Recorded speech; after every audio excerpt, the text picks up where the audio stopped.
Red Bull King of the Air was one of the original main contests. It helped kick off the sport as a whole.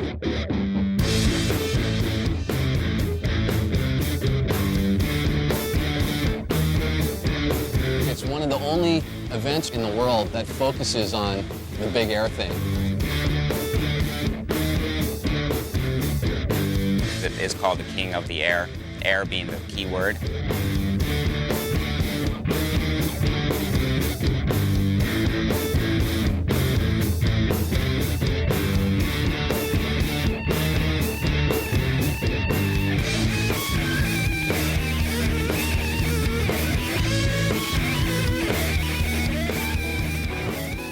It was 98 when I had the very first event. Cost me $400 out of my pocket, got a keg of beer. Mike helped me. Like, okay, you spread the word and I'll figure out how to get a couple buoys and judges down there and we'll do it. Mike was in the event, Corey was in the event, Don was in the event, Robby was in the event, Lou, Wainman, Elliot, Maurizio, Toscano, Chris Gilbert. Go down the list, and we held the very first event with 25 kiters here on Maui. Joe Cool said, why don't we do the competition and we'll call it the Kitesurfing World Championship as a joke. Because the year before, there was just like 6 people. We called it the Kite Ski World Championships. One of the people was Corey's wife. We held it here at Kanaha. I had to negotiate with the canoe heli top guy because everyone sort of hated windsurfers, but people liked the thought of kites. There was no prize money. It was really about going out and just having fun, and then the parties afterward. There were more girls at this party than had ever been at any windsurfing party. And everyone said, kitesurfing is here to stay. Once word went out and the sport started to blow, that's when Red Bull approached us with doing an event. And then that's when we came up with the name King of the Air, and it stuck because at that time it was all about getting big air and the wow factor.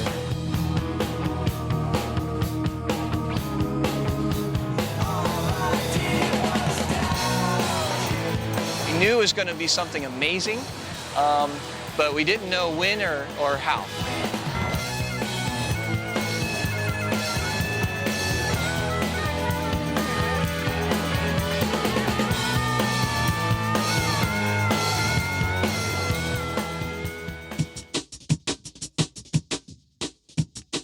Right about when I got into kite surfing, there was this era of experimentation and development that was just going ballistic.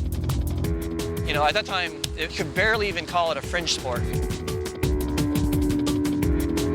It was a new sport, so anything was possible. Actually went just up here in the cow pasture, learned to fly the thing, and got drugged through a bunch of cow manure, crashed the thing a bunch of times. Everybody got thrashed. We went out to this field and it was like just coated in cow manure. Well, nobody knew to put it over in the corner. Launched it straight downwind like a kite. Straight up like hot launch, and it drug him from 0 to 60 in about 2 seconds. It was crazy times, man. I mean, people were getting hurt, and we were doing a lot of experimentation ourselves. We were at home rigging things up and throwing it up in the air and trying to see what would happen. We were getting drug into things. And Here we are launching from railroad tracks and off of small cliffs. If you could find a soccer field or an open grassy area, that's great. My dad would usually walk the control bar down to me, pass it off. I'd be getting my skis on near the water and then let the kites just yank me off the rock and into the water.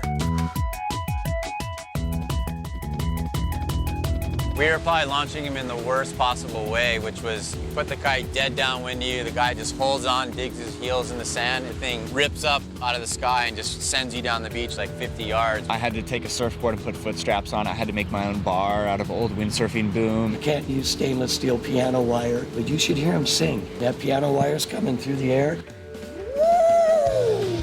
We tied Manu to the car and then sent the kite up. The kite dove over to the right and just slammed him into the front of the car. And I remember we all looked at each other and said, that's not going to work. We'll have to test it another way. We had like knives strapped to our shins in case the lines got wrapped around us. But there's no way to wind the lines up, so we'd like cut old coat hangers and make hooks. We didn't have a harness, I didn't have straps, just a kite and a skimboard. You had one kite, and that was it, so you had to make that thing work no matter what. The future belongs to those that are brave enough to be first. like, you didn't know what was going to happen if you did this. It made me, in a way, proud to be a kiter because at least you fought through that and you're willing to try something new, you know. Nobody really knew what they were doing, so every single person was an innovator. You got to watch your best friends just get hucked around the beach because nobody knew anything. None of us knew how to fly a kite. There was no training kites, none of this crap. We didn't know what worked. All we knew is that we were getting worked a lot. When we were learning, there is no industry, there is no magazines, no videos, no one ever got paid to kite. There was no tour, there was no school that you could go to learn how to do it. There's no one you could ask for help. I mean, it was all unwritten. But for me, and for a lot of guys that were with me at the time, it was part of the attraction. It was this not knowing what was just around the corner. And we would be teabagged. Like you see a guy going by and he's got no board, and he's just being lifted out of the water like this all the way down. If it was a red kite, it was either Elliot or Sierra Emery. If it was a white kite, it was either me or Manu. Also a red kite would have been Robby. You know, like Rush Randall, he had the green kite. And so you could tell from miles away who that person was. You're a part of the family. You brought in your style, you brought in your personality or your girlfriend or whatever. You know, you brought something into the sport that we all appreciate. We didn't see a picture of anybody actually kiting on the water. We just kind of did it. You have to get over some things within yourself to have that boldness, but you get very richly rewarded for it.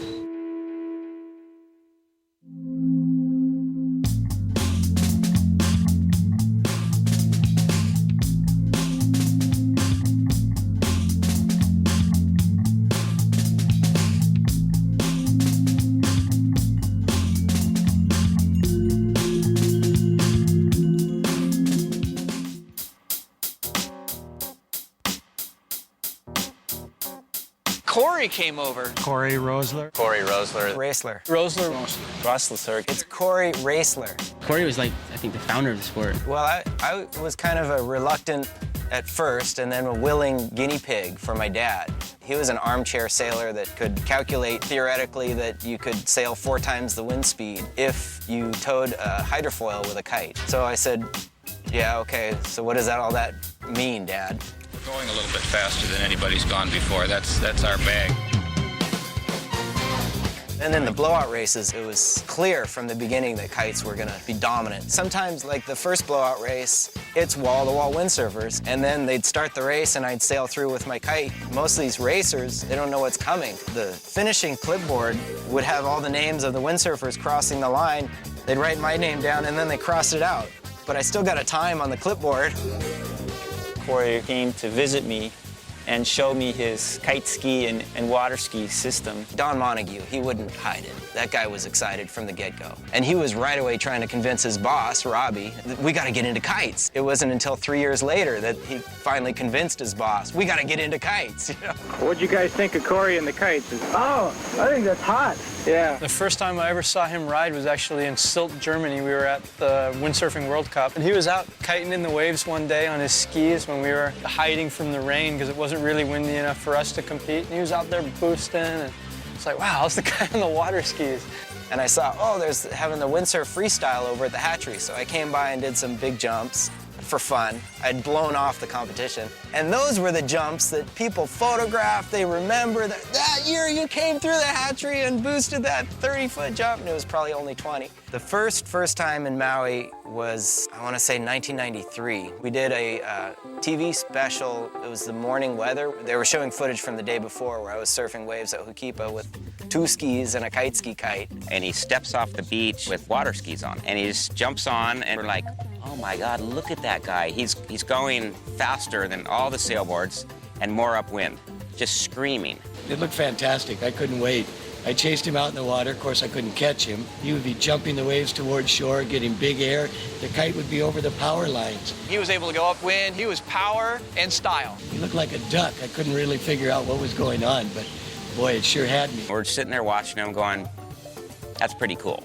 We need to get one of those. So Laird got on the phone and hunted him down. We found him in Oregon. We're like, we need one of your kites. I was trying to make a living manufacturing kites in the gorge, packaging them up with skis and bars, and one at a time by me and Randy and Therese, my wife. When she'd get off work, she'd come in and tie knots. So he would literally launch the kite from the water to the end of the lines, the length that he wanted, and then he would water ski out of the water and then take off. We were actually sailing fast. Stacks of flexifoils would yank us right off the beach, and if you had skis still on your feet, you were zooming. And that was when the buzz really hit. So they went and had a little contest at Spreckelsville. Everybody showed up. Him and his guys stepped off the beach and just went upwind. And we'd do a run down through and just do what you could and then, like, you know, be done. Corey had this board. It looked like a wide water ski, and he kind of standed, like, obscured on it. When you get on one board, like a wakeboard or a monoski, you can have one long edge that's much more efficient. Well, he could dig his heels in and just go upwind, stay in the same place. So kind of all scratching our head going, wow. By the end of that day, everybody could go upwind. It was just monkey see, monkey do. We realized how weak we were in the legs. It's like, oh, you can go upwind. So that was a very defining moment. That day, it became a sport where you could get out of your car, go out, and come back to your car. That whole time we were struggling with kite ski, we knew there was something missing. I didn't know until I landed on Maui in '96. What was missing was the camaraderie and the community aspect to it. We knew all along you were going to be able to go upwind. We just didn't know how you're going to be able to, like, support your family doing it. Right? Corey was like the light.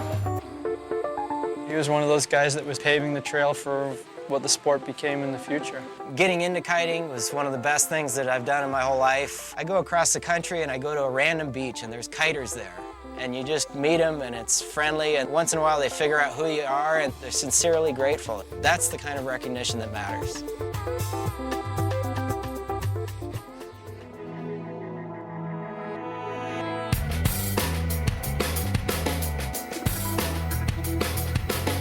The pictures and the video that came from Hawaii really drew everybody into wanting to do it. Kiting was really visually contagious.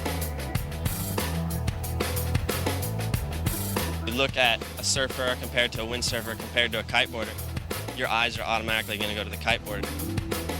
There's a giant infrastructure of filmers and photographers that has amazing potential commercially, for TV, for media.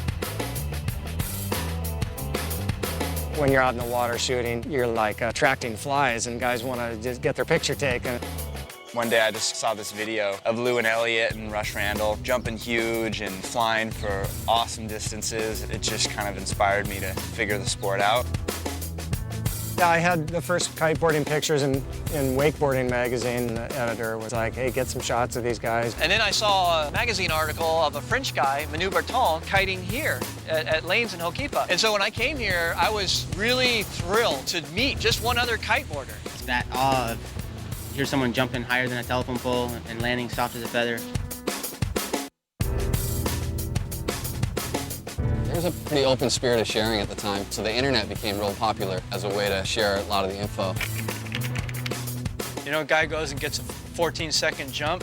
Everyone in the world knows about it next week. They'll be going online and seeing what some guy in Germany has to say about it. Guys know about it in Poland, in Russia, in Japan, everywhere.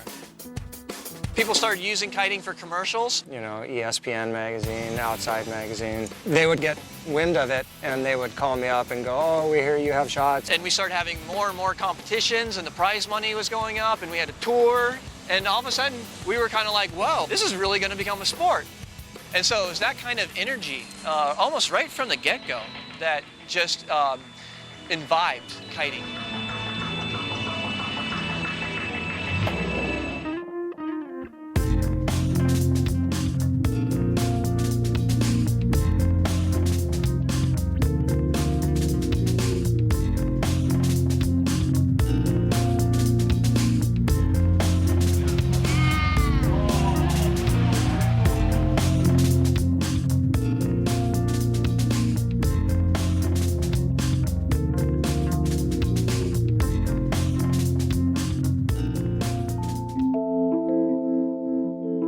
The equipment wasn't up to standard. There were some kites we would take them out and they would break right away. We couldn't even fly them, and some just worked better than others. It seemed like every 3 months the equipment was changing. There was so much room for improvement, but that's when it started just getting better and better and better. This was the final revolution of a real kite bar. It's super light. Rush used this with his foil boards and ram air. If you crash the kite, you can reel the kite into you, get the water out of the ram air and relaunch it again and go. I bought one of the first Corey Rossler Delta kites. It truly was an art to throw the kite up, grab the bar, and harness it before it all went bad. The lines were constantly breaking. They didn't have the Spectre lines they have today. When you dropped your kite down on the water, there was probably a 1 or 2% chance you were going to get it back out. I know, but but it was so wet that you had to sit there and dry it before it could actually fly back up into the air. We all made our own control bars. We used old windsurfing equipment. Brett came up with a reel boom to replace the big giant reel booms. He made one where we welded it all together and it just spooled right into the center into a little thing like this. And everybody at this table owned one. And then once the kite started to evolve, you know, when we said, okay, there's got to be a better way. Let's change aspect ratio. Let's go to 4 lines. Had a 5-meter whipping gun. That's the only thing that was there. And the 8-meter showed up, and that was like getting behind a tank. If you looked at some of these videos of the first kiteboarding events, we're all on our Peahi boards. It's cool when you make a new board and you go out and you're able to go 10 more miles an hour. First real improvement was in the boards. You know, making boards that you could hold a rail and really stay upwind with against all that power of a 2-line kite. My friend Elliot actually made the first chicken meat bar. We called it a chicken meat bar because it was kind of like, okay, you're a chicken, you know, you can't deal with the power, man, you know. It actually became the worldwide term for that bar. The kite products have gotten just so amazing this year. You tow into the wave with all this power, and then you just shut the power off, and then it's all surfing. It's 100% surfing until you want the power back, and then you just sheet in, and then you got the power back. And so it's really gotten cool. And I think that's going to attract a lot more just the core surf. We would call each other and meet at Ukipa to go kite together. You certainly become friends with the second guy who shows up at the beach, because that's probably the guy who's going to launch your kite. That's how it was, you know? It's like, okay, who's going to drive?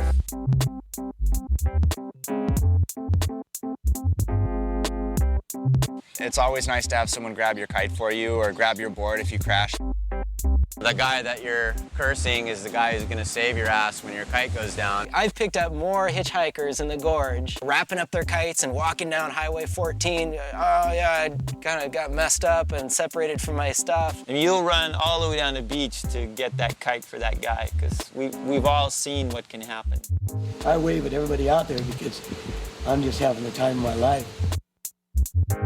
I tell you what, you know what it is? You jump 30, 40 feet in the air, and you're feeling good, you know? And you want to tell a guy, did you see that? All you got to do is look at all the smiles on these people's faces, and you can see the stoke is there. 2 years ago, if you told me I could be here competing in the final of the King of the Air with Flash Austin, I would have just said, yeah, I don't believe you, that's not possible. So it's just a dream.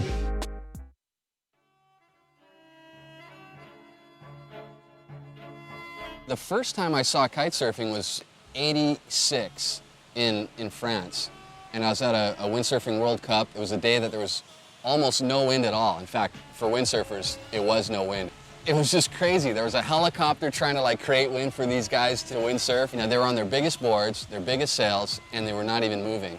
And some guy shows up on the beach with a kite and water skis and throws a kite up in the air, jumps in his water skis and goes flying past all these guys. And he rounds this point, this rock point, and disappears downwind. And I was just scratching my head going, that was crazy. And I'd never seen him again for years. I found out later it was Bruno, who was what most people consider the inventor of the modern kite surfer. We felt that it was the beginning of the real sport. We had heard that a Frenchman was working on a kite that had air in the leading edge, that if you dropped it in the water, it would actually float. And he was developing these kites in a very simplistic way. And he had no concept of how to actually make a sail or make a kite, so he actually made a reverse mold of what he thought the kite should look like. Basically scaling the kites off of these molds. And had to lay the pieces of the cloth on it to figure out how to cut the patterns so that it would not be wrinkled. Because those were the tools he had, and they did an incredible job. But I think he was just this totally rogue, recluse guy with this weird concept that no one even looked at him. Then we tried to develop other markets for this kite. For example, safety or flying. It took him about 12 years before he actually brought it to market and got the design to where everybody else could use it. It was called Whip-A-Cat at this time, and it was an inflatable, small inflatable kite, and it was a little knee board that you put on and you inflate it, and you just kind of put it along the water. Bruno's design was the next biggest step. Being the shape that it is, it could roll over on its side and launch from the water. Now it started to make sense to everybody as opposed to sea anchor style kite, which is what the ram air kite is. You could actually really crash your kite and get going again, where with a foil kite, you know, you could dip it here and there, but if you really crashed it, you were swimming home with spaghetti. One of my team riders, Manu Bertin, came. He met Bruno in France, brought it to my loft, and I was just like, wow, this is it. This is a work of art, you know? So we took our expertise and developed software with Bruno to develop his style of kite, inflatable with all the controls. And I started playing around with cleats and systems on the bar to allow you to depower. Inflatable kite made it viable. That is when it made it a lot more acceptable. It was really another defining moment of the sport. Set the standard for the future. At that stage, the sport became real. I really want to bring this the sport to everybody.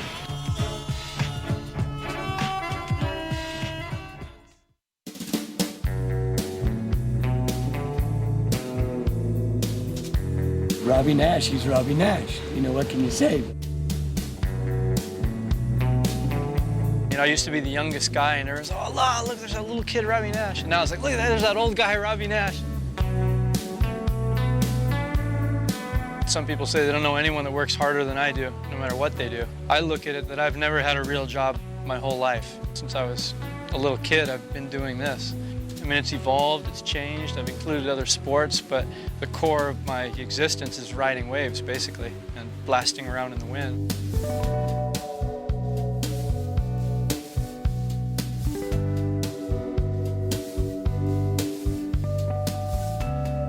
Passion for something is a good thing.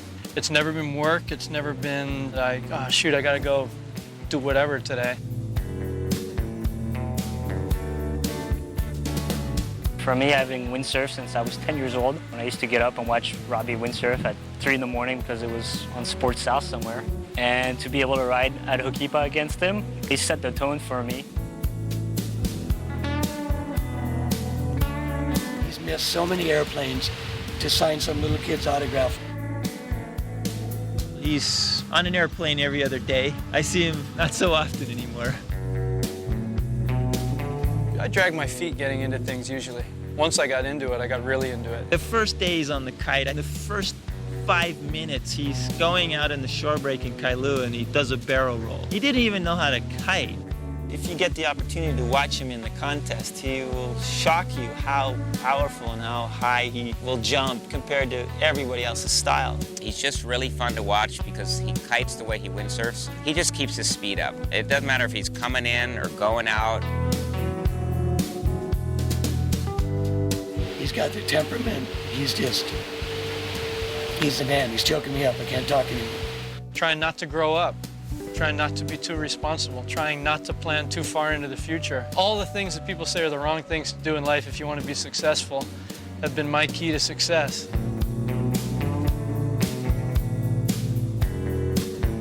I just love what I do, try to do it well. So far, so good.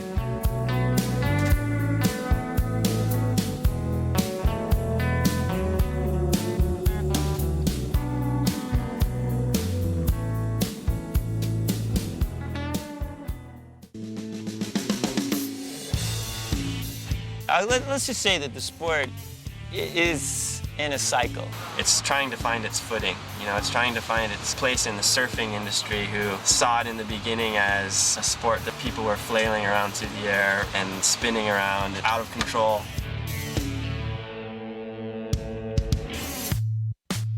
Flash Austin, Robby Naish for the big air, high jumps, and then already at that point you had the wake style just kind of being pushed by Wainman, Elliot Lebeau, Mauricio. On the same island, they were going in 2 completely different directions. For me, the sport is about flying and carving and surfing, and to other guys, it's handle passes and tech tricks. It started out with big air, spinny jumps. Foot out, you know, take your board off, spin it around. Jump and take off your end from the bar. Pokes, the big flicky airs. Right now, the cycle that it's in is very technical, extremely difficult handle pass combinations. You know, they're really hard to do, but it's something that the public can't really relate to. They look at that and go, wow, that looks kind of... And then all of a sudden they see one guy just do a regular jump and he's 40 feet in the air and they go, wow, look at that. Just a normal high jump gets more applause from the beach than the hardest, lowest, coolest handle pass technical maneuver. And what we try to equate it to is freestyle motocross. Motocross is very difficult racing. It's very technical and very difficult. You don't get 30,000 people filling a stadium. But when those guys started doing the super jump thing, it fills stadiums. Competitions, it's made it hard to judge, because how do you judge somebody that's really going fast down the line, throwing lots of spray, as opposed to somebody that's just being very fluid, kind of down the face with a surfboard. Kitesurfing is about as close as it gets to surfing because you can go take any surfboard off the shelf and kite surf on it. No, you look in snowboarding, some guys run slalom gates and some guys ride a half pipe. If you come up and snap up off the lip, man, you're Superman. You know, it's one thing to just go 40 feet and just hang from the kite and fly downwind and land. It's another thing to go 40 feet, do some spins and unhook and do some passes or do whatever you do. That kind of all came together. Suddenly everybody just stepped back and started to kick back and just say, hey, it's going to be all that.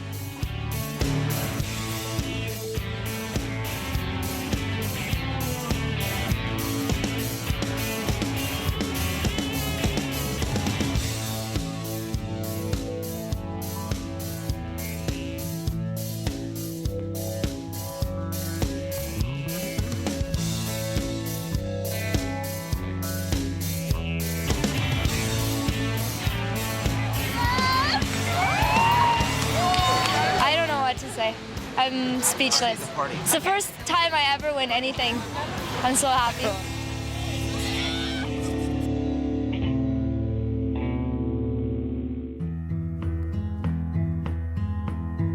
Where's Lou? Is he not here? Oh, you gotta get Lou. Came out here to try and pursue windsurfing as a career. You know, to me, Lou is one of the early, most progressive pioneers of the sport. And he actually did start the whole wakeboarding craze. You know, everybody's, oh, handle pass is new school. Well, I got news for you. Lou was doing it a long time ago. The rider that was most consistently pushing the envelope was Lou. As far as influences and people in the sport, you have to look at Lou, hands down. He invented so many of the tricks that are standards now. Just stuff that we're just going, oh my God, look what he's doing. And he was doing them in 2000 on the most basic gear. I can feel the good times coming again. He was always doing the craziest stuff. Jumping rocks, 50-foot airs, high loops. It was unbelievable. I didn't beat my head against a rock, you know, it just came, it was natural. He used to saw surfboards in half and ride half of them with no fins to see how they work. And then he'd go shape it later. He'd go get the grinder and grind it into something weird and drink 2 Starbucks coffees and be up till 4 in the morning building weird stuff. Lou was out on a McDonald's tray just ripping. My friend Mauricio, he had a tray in his kitchen to wax it up. I worked with him a lot in kite development, and he had tons of ideas coming out of his head. Just sometimes he was unable to get all those ideas immediately onto paper and make them reality. He had too many ideas. I used to tell him all the time, Lou, man, you're way too far ahead. I don't think even at the time people appreciated the stuff he was doing as much as the guys riding now. He tried to bring it out to the media. We didn't see it. If you're doing stuff that's so bizarre that they don't know how to judge you, there's no reason to compete. Just go out there and do your thing. Lou Wainman is a perfectionist. He'll go out and do the same trick 10 times in a row and you won't even notice the subtlety. Lou was never really part of the whole contest deal. He would never get through a heat. He'd show up, have his little kite and his little board, go out for his heat, do one trick, and disappear downwind out of the contest area, and you'd never see him again. But it didn't matter. Everyone knew who the king was.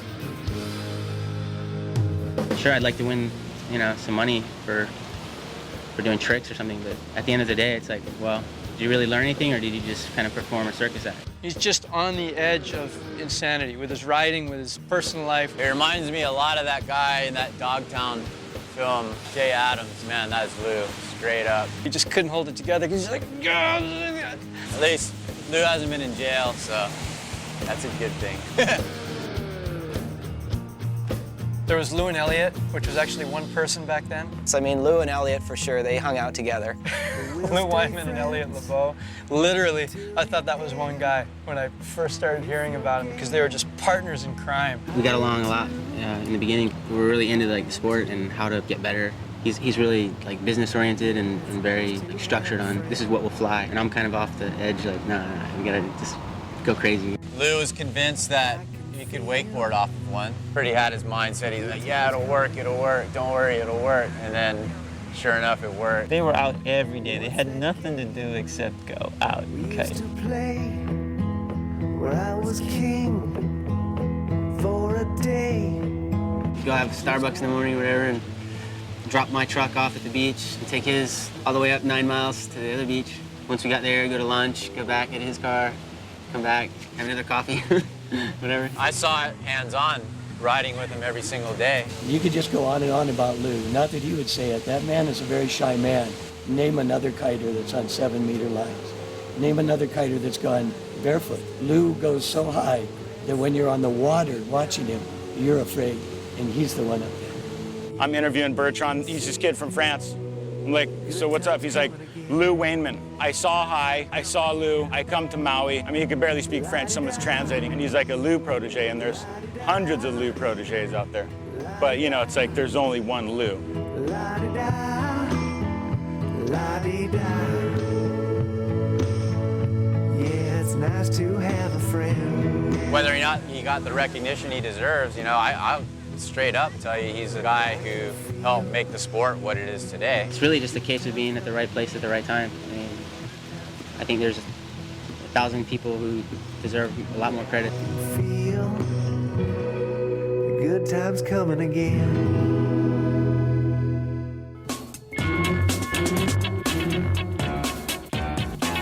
A lot of the first kite mares, they happened out of public view, but they were real, you know.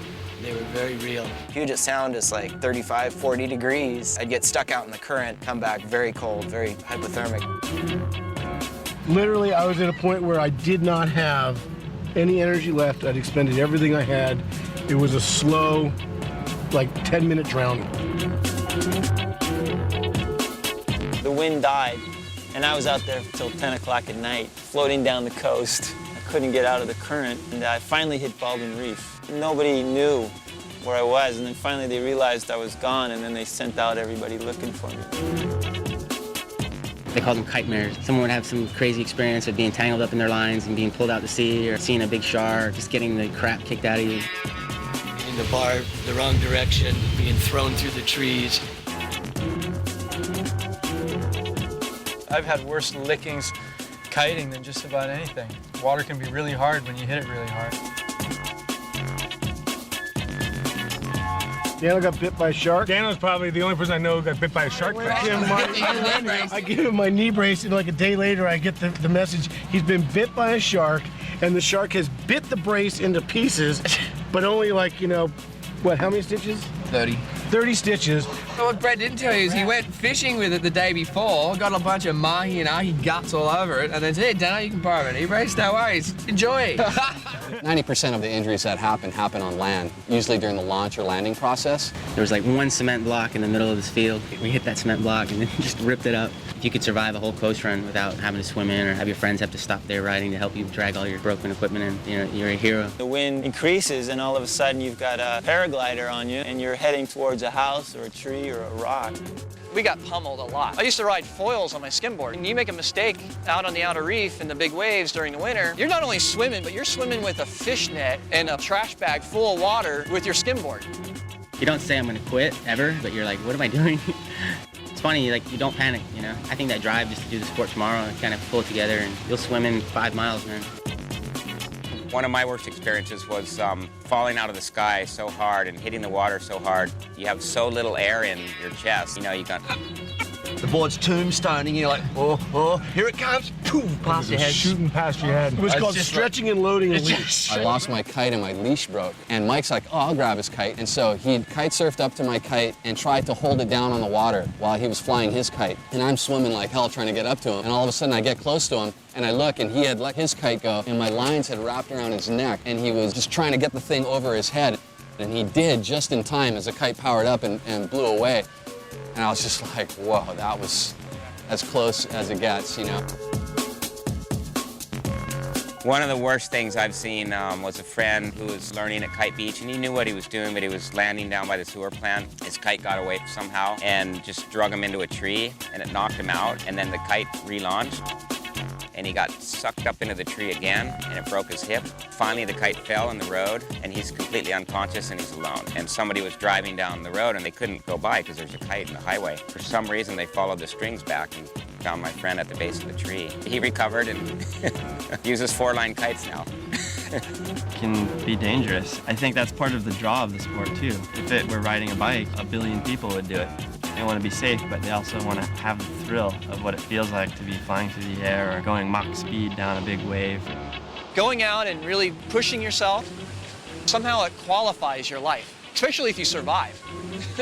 You know, then you're like, yes, you know, I lived through it.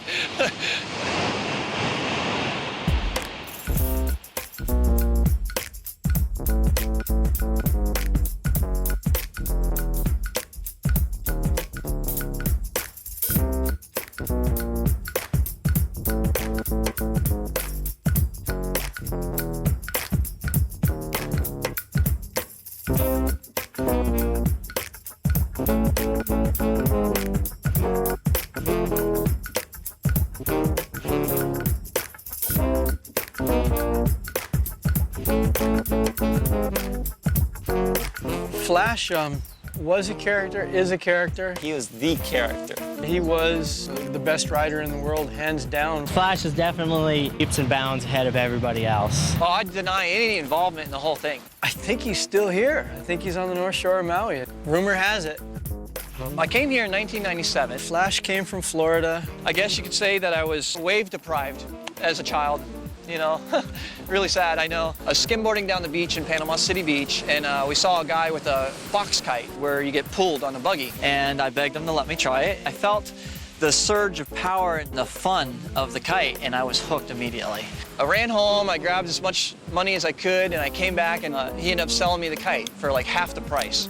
He was a kite flyer, buggies and stunts, and he started going out on a skimboard in Florida. And he got paid to put an advertisement on his kite and do these 5-mile coast runs that ended at a bar. So he was basically like a cheap airplane advertising thing going by down the beach with this bar on it. And he goes, I gotta go to Hawaii and do what these guys are doing with the foot straps. These things are like monsters. I'll tell you what, it has some raw power to it, man. I just take the kite and I whip it over there and boom, fly through the air. And then if you crash, it's not so bad because you're on water.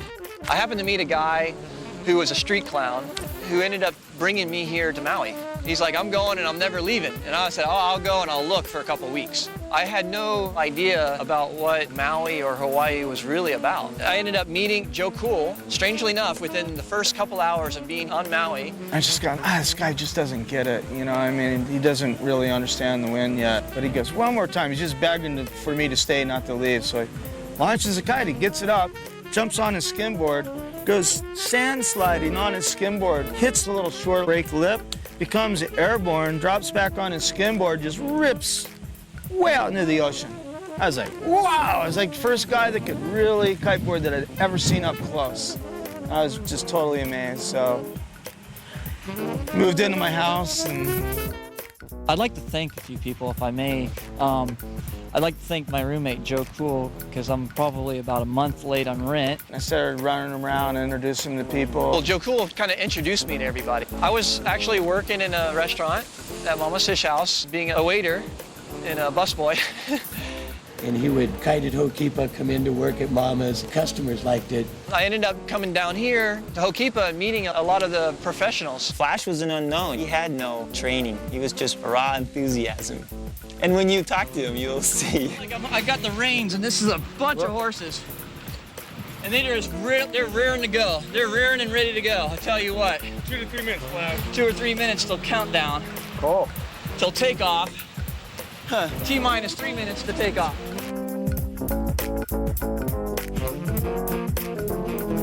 Every time I would catch an air, like 8 to 10 or 15 windsurfers are like, woohoo, you know.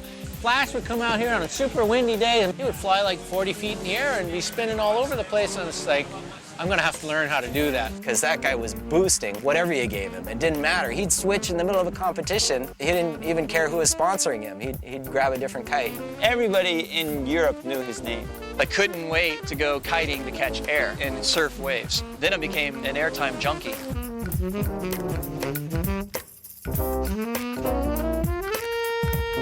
He's arrives on Maui, buys himself an old surfboard and puts foot straps on it. But we went down to Ukipa and he had this sandboard and he started at the top of the beach of Pavilions and rode this sandboard with his kite into the water and was gone. And we're just like, wow, what's that? That guy could boost off the back of a wave and make it really impressive. Wow, he took the thing to this whole new level.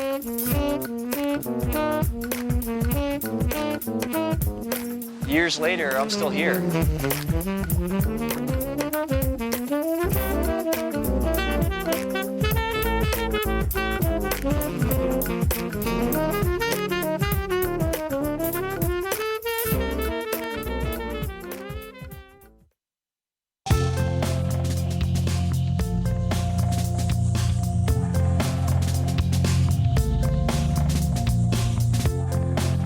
Oh my God. Oh, well, that's awesome. Then I'm happy now. I'm against Hadlow, so I got to step it up a little bit. He's the current world champion, and I'm more than twice his age, so we got to throw down. That's pretty cool. Had a few good runs, good jumps.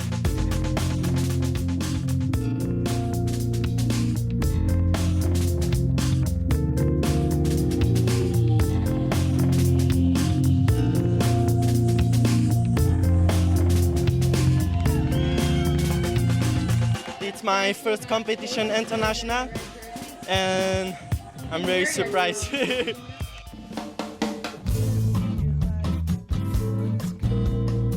don't realize it when you're in a sport and you're involved. You don't go tell your friend, hey, wow, you're really old, you know? Now there's more of an attraction to the younger crowd. The youth of kitesurfing can be on a par very fast with much older, experienced guys. This year, I've noticed a good 10 or 15 older guys that normally would have entered just going, I can't compete against a 15-year-old kid that woke up and just went, oh, this is natural for me. I'm Nicola Porcella. I'm the youngest skateboarder in the world. I'm 15 and I want to be better and better and coming in the top 3 of the world. Getting those young guys pushing the limits, making it more technical helps to put it there, to really give it its own identity. This year I start going big power moves and I'm gonna win the King of the Air for sure. If you were 12, 13, 14 years old and windsurfing, you were doing it with like your dad and his friends. You didn't have other kids to do it with. I have been kiting for about 3 years now. I'm 13 years old. When they break down, it takes them 6 months to recover, but it takes the older guys about 1.5 years. You have no fear. It's not until you start growing a little bit older, you start to grow a healthy fear. It's just getting younger and younger and younger. I bet half these Red Bull qualifier kids don't even have their driver's license. Back when we first started, we were like, man, it'd be cool if there's a bunch of kids involved, you know, and that's when we'll know the sport's probably gonna take off. You know, you look at the beach now, if you're 25 years old, you're old. Kids learn the quickest because they have no fear and they just listen and do what you say. The women, the second fastest. A gentle hand goes a long ways in the sport. And the men dead last. And if the man's got some guns, super last. All of that pulling on the kite is just counterproductive. It's all ages. I mean, my brother 13, all the way up to 50 and over. I mean, all these guys, we're just hanging out and we're just having fun. And it's great because you got to have new blood coming in. It's what pushes the sport forward. It's really cool right now because all the kids my age are actually on the top of the sport. And plus, I mean, you get to hang out with these guys and these guys are crazy. It's so much fun. The rider who's most impressed me is Ruben Lenton. Man, that guy goes off. Started kiteboarding like 4 years ago in Holland. I can let go all my feelings and stress, whatever. It's so much freedom and you can do whatever you want. You know, you start to get a little cocky and you're like, yeah, you know, I've worked really hard for where I'm at. And the next generation, the younger guy comes along and just takes it a step beyond it. You're like, I thought I was as far as I could go, but apparently I have a lot of work to do. They're picking up this sport so fast, which usually for a lot of ocean sports, it takes a long time to get to that level. They're doing it and they're ripping. Very quickly, we'll be steering the future of the sport.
Kiting is a global sport. It blew up in a couple of years just all over the world. There's so many guys coming into it from so many backgrounds, from so many countries. I'm originally from Colorado Springs. Right now I live in Los Angeles. Japan. Holland. South Africa. France. Germany. I'm from Holland. Houston, Texas. Hood River, Oregon. A local Maui boy. Fly to, it's something that's been very good for the industry and the sport. It's a qualifier event in 10 to 15 countries. When you win the competition there, you get the flight and also the accommodation paid. It's expensive to fly, it's expensive to stay here in Maui, especially if you've never been here and you don't have friends to crash on their couch or anything. That makes it much easier for the riders to come. We've grown up with this sport and it's been this novel thing that we're all traveling around the world doing. And I mean, I went from only being in Seattle and maybe going to a few spots around the country for sailboat racing. Next thing I know, I'm like in Spain, I'm in Germany, I'm in Amsterdam, I'm in Dubai. I just came back from Italy. I got all my kiter friends together. I was there for a week and they had me on the news every night. They're just looking for something new. In Europe, people really want to participate. It'll open up the world. You'll be able to go in spots you would never be able to go before. All of a sudden, it's opened up all these waterways that nobody went to before. All these places in South America and over in Europe. It's really growing fast because people are going, there's a lot more places than we were windsurfing. So that travel destination side of the sport is really opening up the whole world.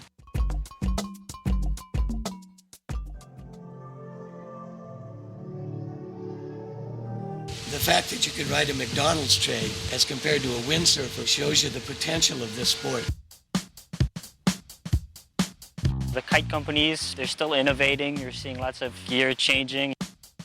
I think it'll be kind of like what skateboarding became. A skateboard can be used in a swimming pool or it can be used to go from one town to the next. Back in '95, we're going to a ski hut in Austria. I pull up my kite, put a rope on my back, and pulled 4 people at a time up to the ski hut for New Year's Eve. You can go 50 kilometers in one direction with a kite to the next ski hut, have a glass of wine, and kite back to your car. Have you seen the footage of snow kiting?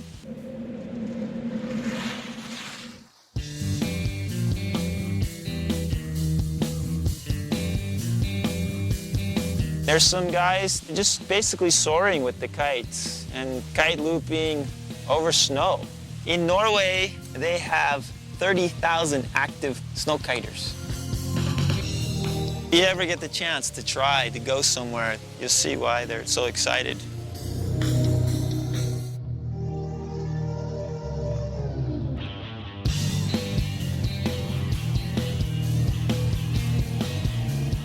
I think extended flight is what's coming up. The kites will be somewhat collapsible for size and changeable for size, and we'll be in the air much longer. We won't even have kites. I think we'll have that arc shape, but we won't have lines and we won't have boards. We'll go inside that ladder, so we'll have just like a wing. You'll basically be like a pelican, be able to do flips and stuff. The original idea of kiteboarding was to have everything in your backpack and almost be able to travel incognito, eliminating the lines, eliminating the bar. I don't want to say a Batman suit, but yeah, it's pretty feasible. There's no reason why you couldn't get inside of it, mold it into a wing, and a very lightweight one to collapse down to something that goes in your backpack. I think kiteboarding is growing really fast because it's a very beautiful sport. It's intriguing. People look at it and go, how on earth do you do that? Maybe 10 years from now, I personally think it'll be a kite that will break the world speed record on water and on land. When windsurfers hold the world speed sailing record, and we've got twice the sail and half the board, you think you got potential. We haven't even seen it yet. This is just the beginning. We don't even know what's around the corner, like we didn't see kiting coming. I think it's got a big future. I wake up really early, go to school, look at the beach all day, look at the water, it's way down there, I gotta get there. You're always looking at the trees to see if there's wind. It's just such an elated feeling of anti-gravity. You know, we all love to fly. We all love Peter Pan. You don't weigh anything. When I kite, I'm flying. It's kind of like a magic carpet ride, you know, you just get pulled around all day for free. It's not slowing down. The sport is just taking off. They were right in the industry. I mean, it is a very futuristic sport. The fact that you can go upwind and that the sport finally got traction and established itself just opened up whole new possibilities. You're tapping into this energy that you cannot see. We're able to create power. It's like a propeller. You can just move this kite all over the sky and you have all these other sports coming in. Now it shows more potential. We've taken everything we could from those sports, and now we're going our own direction. It's really, really fun to be able to go out there and just use you and the wind and the water and just express yourself however you want to. Because of everybody who's taken it to this level, past and present, kiting's gonna be something amazing.